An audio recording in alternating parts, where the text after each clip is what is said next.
Welcome everyone to this episode of Conversations with Tona Brown with one of my best friends. We go way back to when I first transitioned. Her name is Cydne Kimbrough. I'm so honored to have you on this show today, simply because we both, when we were first becoming friends, were trying to figure out who we were and why. I mean, isn't that something? And I'm so pleased that you were able to take time out of your busy schedule to come and sit with me and have this conversation. How is your day? It's pretty good. Not good. It's been a pretty good day, pretty warm, so I'm happy about the summertime. Like to be out in the sun. Absolutely. One thing about us is that we've always had these sort of conversations that are just revolutionary. And in my book, I actually took some of the things that we learned from back in our Yahoo Instant Messenger days, back in our early conversations when you were still going to Coppin University at that time. And you really helped me to understand how men were attracted to us as trans women and that whole thing based off of the 5 characteristics of attraction. And it's always been something that stuck with me because, we get so much, hateration about who we are and our relationships. And so that's the first thing I want to do is one, let's talk about how we first met. And I want to let people know that you also knew my mom and that kind of thing. So tell everyone from your point of view, like, how did we first met and what was that like? So we basically met through when actually as the internet was burgeoning, as the internet was starting, through our web TV days. And many people don't realize that the internet didn't start as a computer-based system. It was most people end up on the internet through a system called web TV, which is like an old VCR type system that you had to plug up to your phone system, blocking up the phones all day. And it allowed you to get on the internet, but it allowed us to get to talk to people that we normally wouldn't have access to. And that's how we met, through Talk City and having those chats, those chat rooms. But it actually gave us opportunity, many people like us, to have opportunity to talk to each other in ways that we normally, our generation hadn't had opportunity to do before. And I think that was one of the pivotal moments for me, especially in my early development. It allowed me to really talk to other trans people, other people who were having those types of experiences that I was having, and to share and to compare the experiences, to get a better understanding of what our developments were like, our dating experiences, and to have more widespread experiences or started to delve more into the dating experiences by being able to meet different types of men through the internet experience. It allowed them to be a little bit more open because of the internet. The internet allowed people to be more open and to express more in ways they couldn't do in public. And the thing about it too is that we also are in different regions. So I was living in Southern Virginia, in Hampton Roads, Virginia at the time, and you were living in Baltimore, but we still were able to connect, have these wonderful conversations, and we eventually decided to meet. We had like a whole Yahoo Instant Messenger family. We were going to different chat rooms and stir it up. Now, unlike my previous guest, Troy Kennedy, Troy would already be in these rooms and we would just happen to talk to him. But Cydne and I would go on the side and say, girl, let's go into this room, Black athletes or something, something, something. And smoke out the people from different rooms. And It then was so much fun. And then just tell everyone that we're trans and see what the reactions were. Like, it was like if we were, that was the same, that those experiences would be exactly the same as if we had been doing it in real time. We would go to different bars, we would go to different social settings and meet people exactly we were doing it online. And so it gave us an opportunity to be more free in a way, again, in a way that it probably may not have been as safe for us to do in person. And I think it gave us a different level of confidence and a different level of knowing to be able to understand what to expect in the world. Because people, by them being more free, they were not only able to express more, but people were able to be more liberated in their expression, not only positively, but also negatively. So you got a chance to understand what's out there good and also what's bad out there. So it worked. It's a double-edged sword. It worked in both ways for us. Absolutely. And at the time, you had an organization called Glass Baltimore that I was so proud of. And your mission statement, and correct me if I'm wrong, was to make Baltimore City more diverse and more open and accepting of trans people. Can you tell us a little bit about that? Absolutely. In the beginning, it was an organization designed to create more avenues and to empower trans people, particularly trans people of color, to create more avenues for trans people of color. What I discovered when I first got into public health was I was astonished because as a trans person, I had never had very many barriers. I was blessed enough to have a family that was very supportive, to be able to go to school and to work. And I didn't have the life that many of trans women that I knew had, as far as working in sex work and having some of the disadvantages. So when I got into the work world, I was astonished to see that there were some disadvantages, some challenges, barriers such as access to treatment or access to healthcare or to work. And it was a mission of mine to make sure that didn't happen. I ended up applying for a fellowship through the Open Society Institute of Baltimore and getting a fellowship back in 2009 that allowed me to create that organization.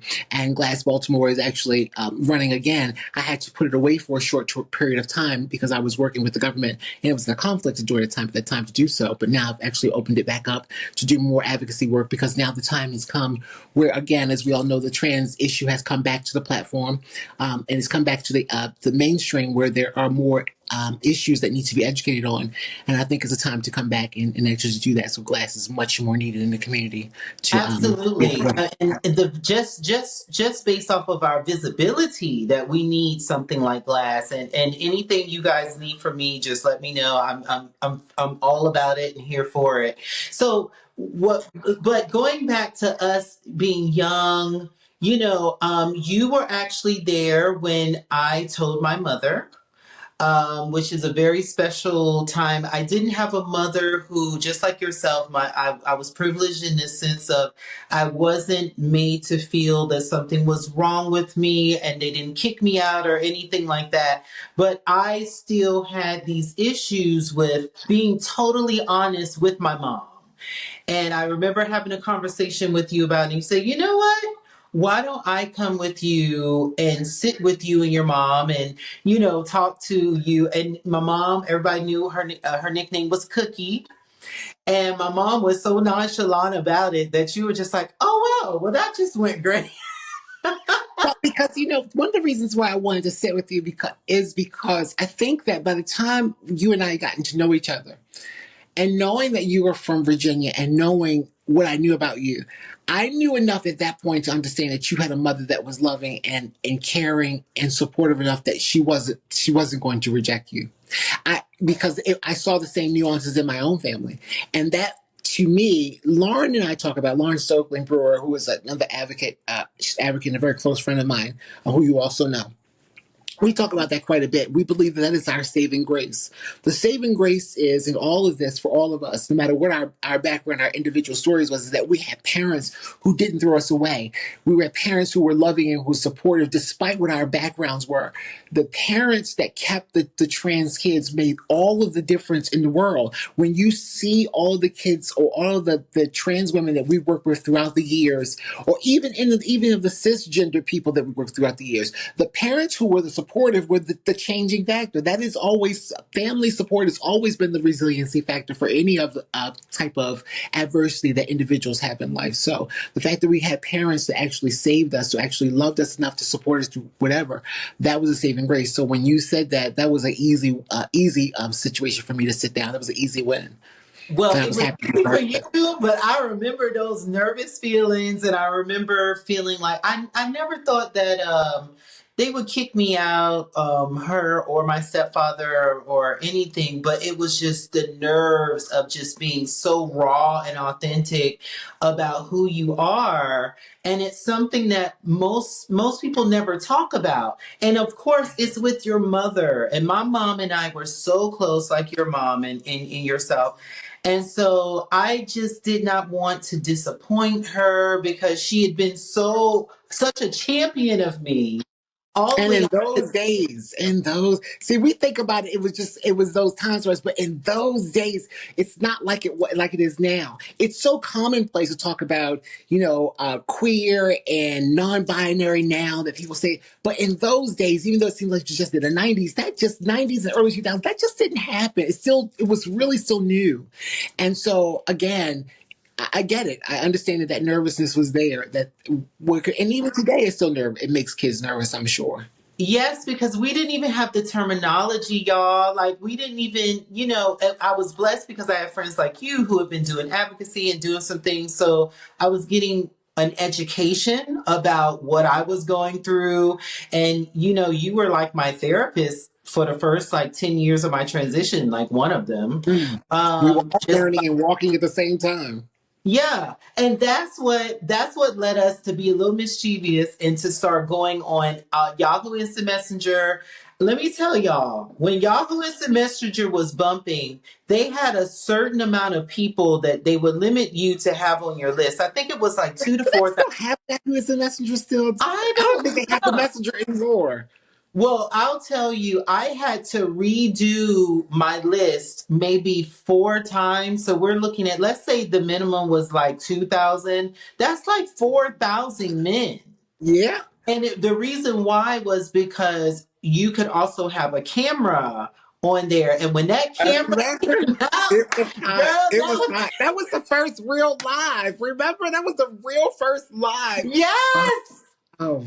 Oh my God. Oh I my didn't think goodness, about that it was like so. that. Oh, I had to think about. Oh, right, that was the real first live, and it was really grainy and kind of the graphics was really kind of slow, but it was the really first live, and that's how you really got your first streaming following. Wow, that was wow. Don't I forgot all about that part. Yeah, well, the thing is, what we would do is whenever the Yahoo family we had, you were Platinum Love, Right, I I have was always like T-Bird, 1969 or 79, I'm sorry, or Tenacity or whatever. Also, we whenever you guys would come on, which was every day, everyone, every day. we We would always we would every get day. in, we would go to work, go to school. At the time I was in school, you were in school. We would go to school, and then we always knew that by the end of the night, There was Platinum meetup Love time. gonna come on there. Tona's gonna come on. Autumn, Danny, all of our Yahoo family was on. And so that camaraderie that we had is so special, even though everyone lived in different demographics Different and parts of the country, literally different parts of the country. We were all over the place. Texas, Pennsylvania, New York. We were all over the place, literally. yeah. And we became friends through that platform and actually end up meeting. Yeah, We we ended up got meeting and becoming together. friends. Yeah, And we got obviously together. have friendships to this day. Yeah, it was so revolutionary, and in my book, I talk a lot of in my memoir, I talk a lot about the importance of that, and I also talk about the importance of being a club girl, and because I needed to. It got to a point in my career as a classical musician, I was never around other trans people. And so going to Baltimore, meeting you and meeting Lauren and Whitney and all these people, Sabrina, and all these wonderful, beautiful, intelligent women of color that Different have experience. experience. It changed my entire life, and it helped me to be more grounded in knowing that it's okay to be who you are, and that we all as women are going to have choices about how we're going to be, what we're going to be. That's And just what it is. yeah, and I had so much support. And so I just want to take the time to thank you so much for being just such an integral part of my upbringing and my self worth as a trans woman, knowing that I had such a wonderful, beautiful sister who I could talk to about anything. And It was a y'all, when mutual I say, experience.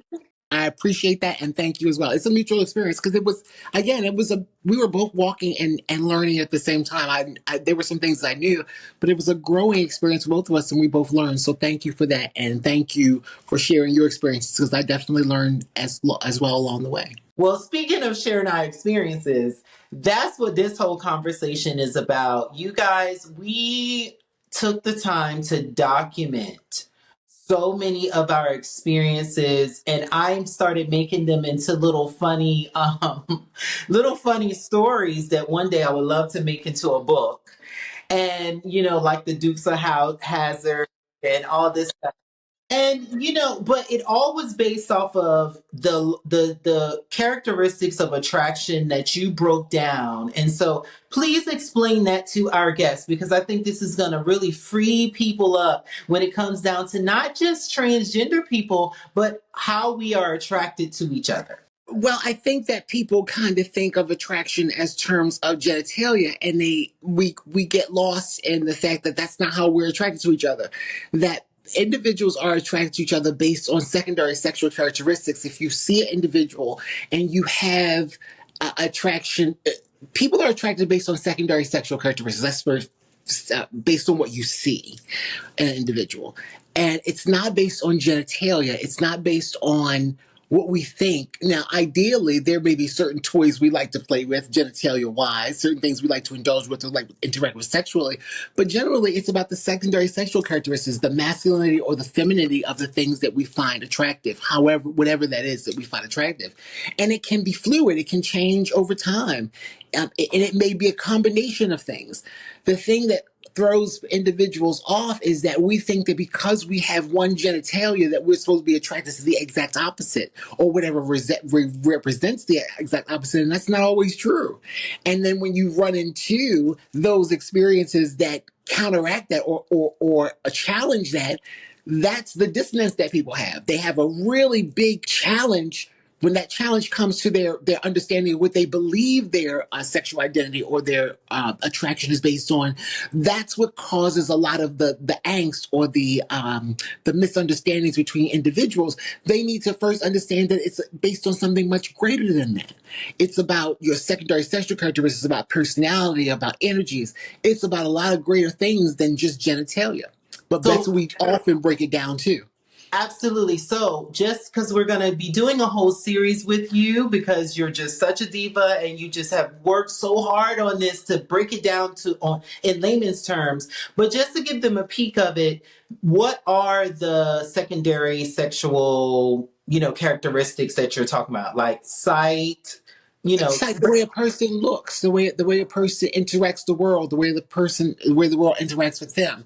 It may be the way that they for a masculine person it might be their build, it might be their energy towards in certain situations or the way they express themselves in situations, and it really is very subjective because the same things that could be attractive in a man could be attractive the very same things that you could be attracted to in a woman. You could be attracted to strength in a man and could be attracted to the same things in a woman as well. Some people want to make it a very finite thing, and it really isn't. That's why I say it could be a combination or a blend of things.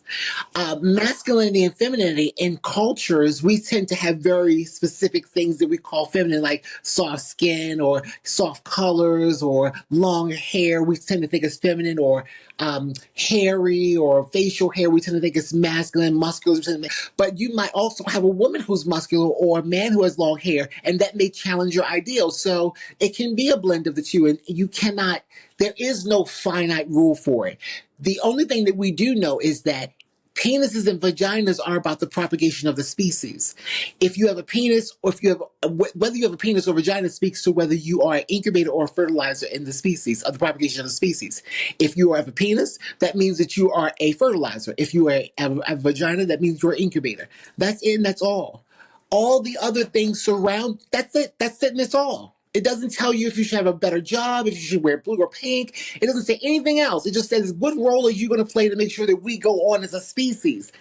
Anything else as far as your sexual attraction and your intimate attraction to an individual, that's all up for grabs, basically. It's based on what your attraction is. And it can be an amalgamation of different things. right. Now, let's break it down even further because the girl has a degree, y'all. Y'all know I don't bring y'all just anybody. My diva is intelligent, okay? As most of the girls are. But that's a whole nother story. Um, we're going to break it down even more simply, like you did with me, to help me to understand. We were talking about sight. We're talking about sound. We're talking about, these are what is it, five sexual secondary, what do you call it? So those characteristics are things that those are things that again that would be things I would consider the things that are not hardwired to science, because those are things that that an individual can, a male or a female, a man or a woman could attribute to themselves depending on what their particular tastes or feelings are, and depending on what a person who is attracted to them or attracted to those characteristics could have, they could be attracted to them. So if you find a male, for instance, who has a floral smell, because you could have a male who has someone who likes a floral smell might find that attractive, That's and it right. might and it might throw so. And a man, say there was a man who likes floral smells, he might find himself aroused by that floral smell by someone who necessarily didn't particularly, he wasn't expecting to have a floral smell by. That's just what it is.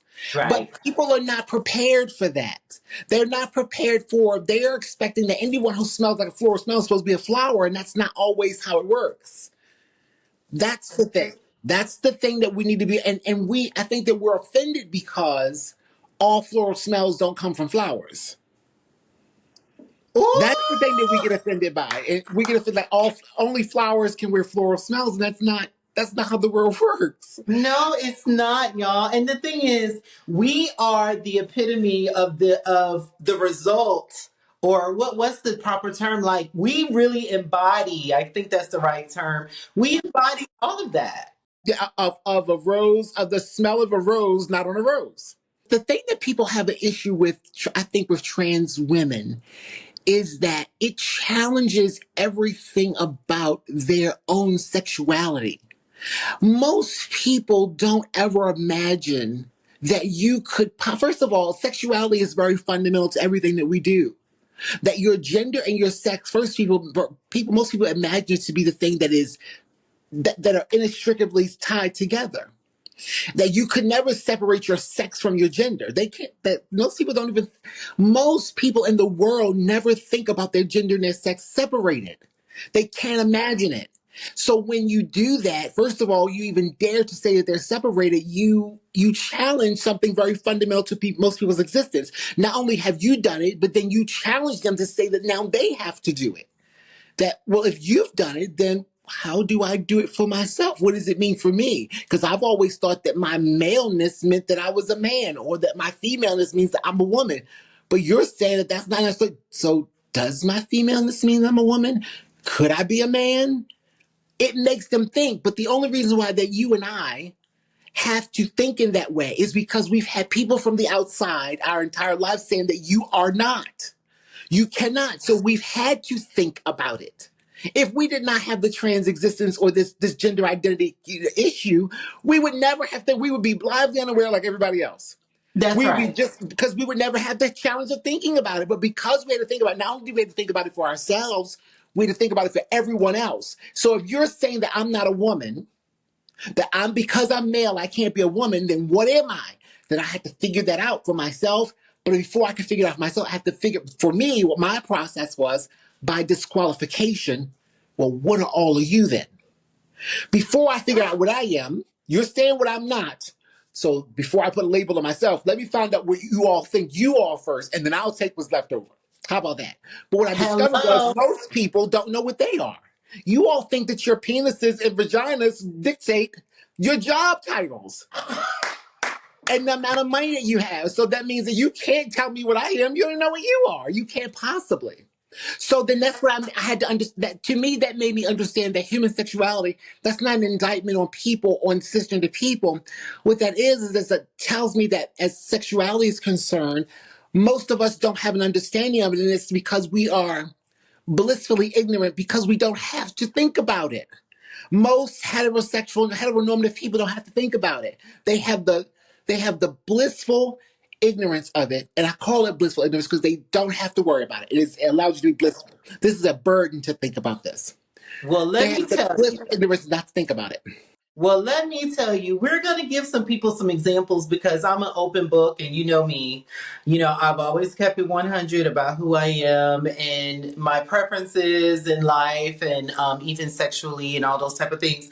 So, one of the examples that I want to give everyone is Sydney also helped me through some dating situations that were so perplexing because of, like she said, I'm trying to figure out like what's the big deal, and Sydney had to explain to me that it was a big deal, and that I had to also, as an empath who has a lot of empathy for people.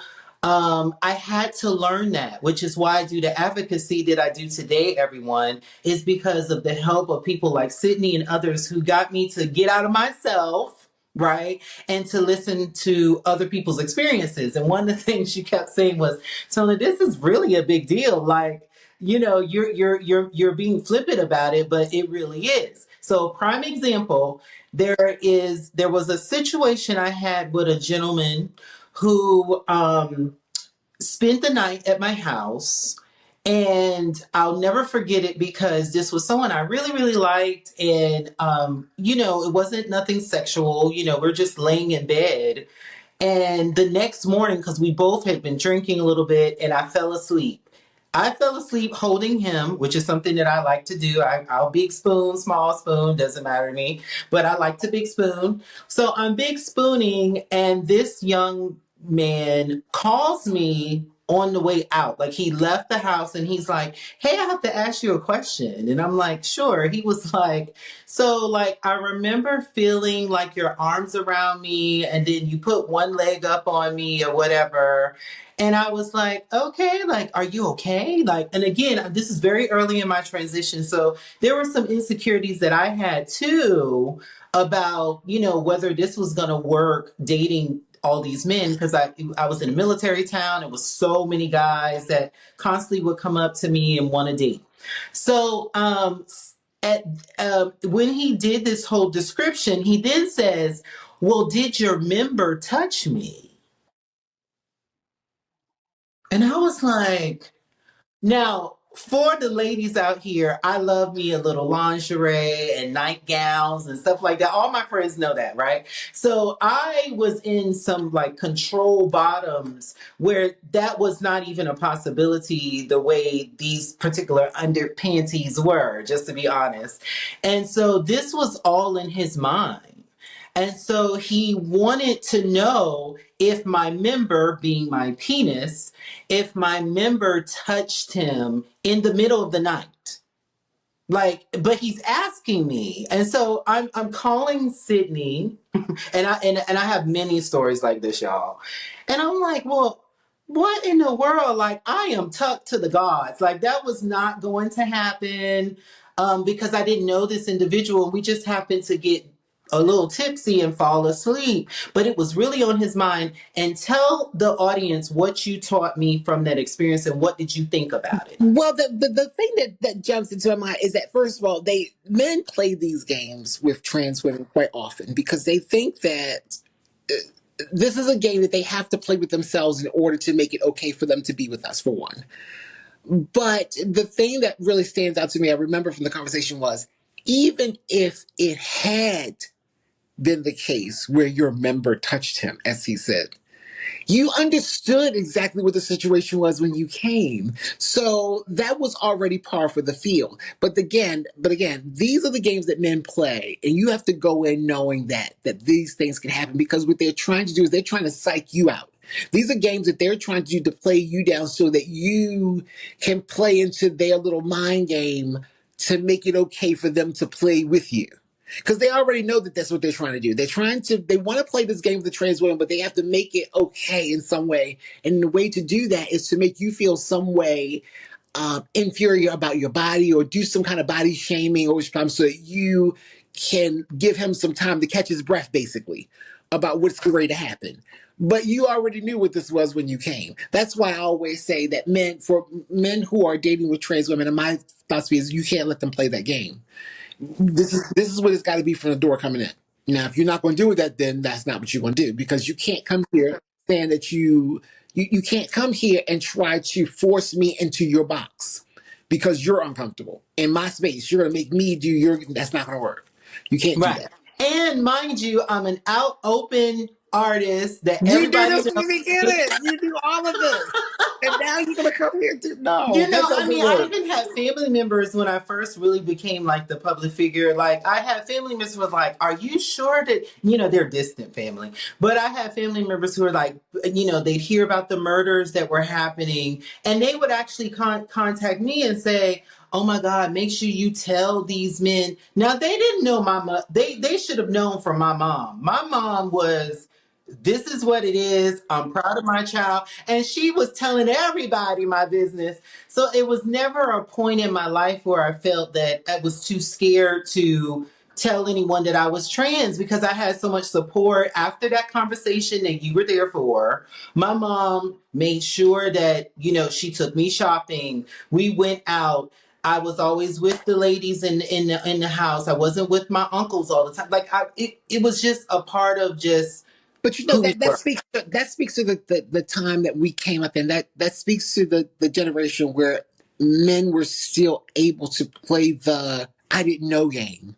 She didn't tell me game, and it was dangerous for us because they were, and that was believable at one time where you could get off with that. So I didn't know. So yeah, that's why we can't allow them to play that game. That's we're not doing that.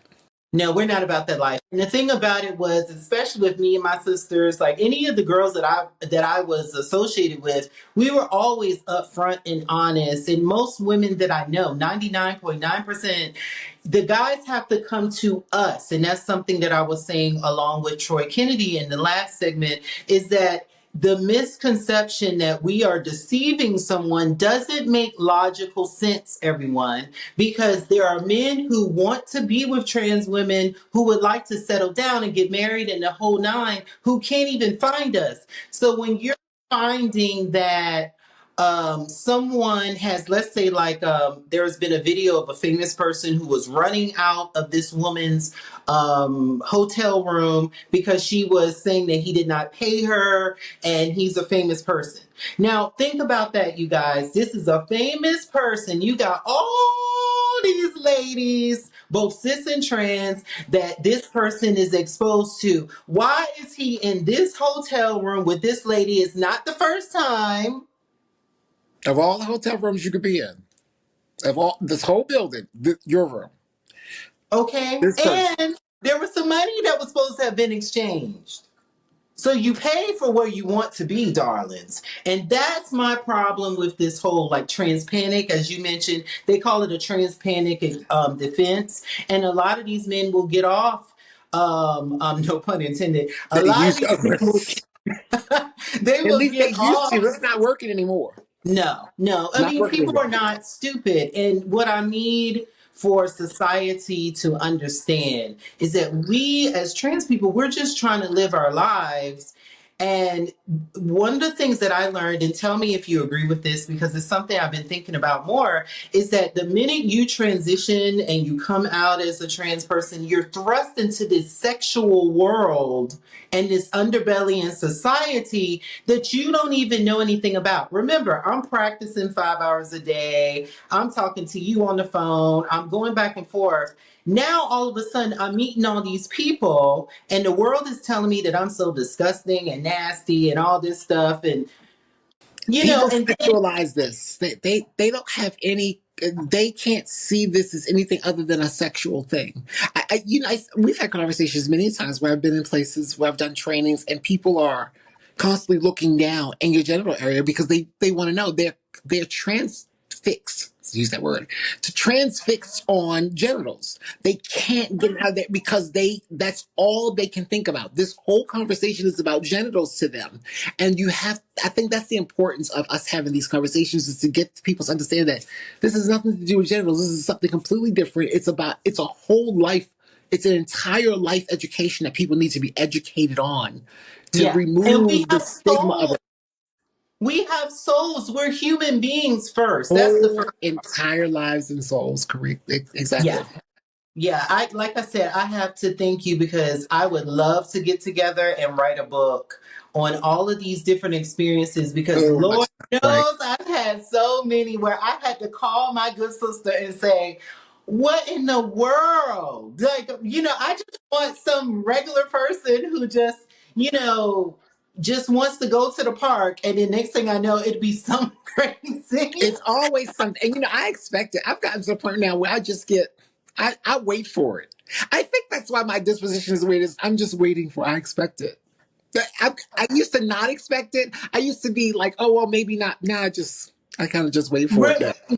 And then since we're on this whole like this talk about sex and fetishes and stuff, there's been some men who have tried to make me into what they wanted me to be, and I've had to call you and say, this guy is built like a football player, but why is this man into dot dot dot? And I'm telling him this is not what I'm into. Let's say just for conversation purposes, it's in wearing women's lingerie or something, whatever it is, hosiery or Bunny whatever it is. ears or something. I don't know. We got And, something. and we're sitting there like, look, I'm not here to judge you. This is a safe space for everyone. You know what I'm saying? But that's not my thing. And they will try to force you into it every time. Because, I believe the reason why that happened is because they believe because we've been sexualized that we are the most extreme of the sexualization. So therefore, their stuff can't, you're the way, way out stuff. So clearly you can take my stuff. So you shouldn't be at all grossed out or any way, shocked by my stuff. So it's almost like you can handle it. You're the Right, tranny, you can handle it. right, right. That's how it always that's how it comes off to me is like nothing I can say will shock you because you're the transsexual. You can't be shocked. I can't shock. And it's like so that's why I say I'm always like that. Like I expect it because I know you see me as the far extreme. Like I'm Pluto. So Jupiter is not gonna harm you. I'm Pluto. So yeah, I'm just Oh, it's Pluto. so true. It's so crazy, but it's so true, y'all. That's how And they look like, at you. we'll sit there and just go out on a date and everything's so lovely. I And then used to I'll be so call, shocked, and then it's coming. You think it's so normal. It's coming. And don't get comfortable. Do not sit and get comfortable. It's coming. oh Just my when you goodness. think you're going to order yourself a nice glass of wine, Yes, it'd be something out of third world. And again, we're not judgmental people. And like I said, you went to school for like, what was your degree in? and counseling, therapy, psychological Counseling. counseling. You know what I'm saying? Mhm. I've been in counseling my entire life. So it's like, okay, but when someone won't take no for an answer and they keep trying to make you do or be into something that you're not, it's just like, y'all, come on. So then, you know me, Tona Brown gets out of town. Like, and that one time I called you, it was so funny because it was the same scenario. He was a football player and he liked wearing some kind of netted This bodysuit, like a bodysuit. net bodysuit, but you couldn't see it because he would make the light really dim in the room. And I ran out his house like I was so upset because we'd already had the conversation that I was not into that, right? This is just a small example. Y'all can infer to other things. And I called Sydney because I didn't want, and this is so, I never really expressed this. I didn't want to make him feel some kind of way because I knew that most women would not be accepting of whatever he was into. And I know what that's like. So, as an empathetic person and someone who, doesn't want to, make him feel horrible about his preferences or whatever he's And into. that's what they know about us. See, that's what Mm, they know. We're the women that they can do that with. They understand that we're the women that they can open up to, that they could not open. See, I believe that a lot. See, men are not stupid. They get it. They understand that we're the women that they can open up to in that way, and that I do believe that a great many, unfortunately, I think a great many cisgender women are getting to this point. But I think that they understand that we are the women that they can open up to because a great many cisgender women that they may have partnerships with or may want to have this conversation with that they very well could not. So I believe that they understand that we are the safe place. I do think. That is the case. I think that they also do still see us as the extreme, that not only are we the safe place because they can express it to us, but also that makes us the extra insurance is that you're the extreme. Even if you're not the safe place, you're the tranny. So like, so don't get frustrated. I remember talking to a couple of my guy friends about the type of work that I do, going and teaching and stuff like that. And I've had a number of exes who are like, you carry yourself, you're so classy and all this type of stuff, but don't think for a second that in the back of these men's mind that they are imagining all kinds of things in your professional life. And I remember just, shaking my head and just going, geez, I just want to work, I just want to sing, or I just want to teach, or I just want to do. And I will say that my guy friends have been absolutely right. They have been so right. You're going and you're teaching someone, and then something sexual comes up just randomly out the blue in front of their kids, all kinds of stuff that I've had to check over the years. But again, I just want to thank you so much for being there for me when I was just so confused and just trying to figure all this stuff out and just trying to figure out how to conduct myself. And you remember the other thing I always ask is like, did I do something to prompt this? And you would just be like, nope. It This is is what not and you. and we have to, as we get older, as we've gotten older and gotten further, particularly as we've gotten deeper into our professions and more experienced in it. I think that it's gotten more. It's gotten a little bit more harder. No, not harder to detect. It's just gotten a little bit more sophisticated, but it's still there. And I think it's that can become, it for me, I know the experience has become exhausting because I recognize it for what it is. I recognize it that it's become more sophisticated, but it's more exhausting. But we have to still keep our eye on the ball, and we have to continue to have these conversations because younger women, we're the first generation of women of color, in particular trans women of color that we know of, who are having these types of experiences in the professional setting and really have gotten through at our generation, gotten through at this level, have lived to this age, in health, have lived to this age in a great profession, in advanced degrees and advanced professions. So these types of things are new experiences that we need to teach them because our younger generations won't know. They won't know that there are certain things that they're going to experience in professional spaces that are just indicative of you being a trans person in the professional space of color.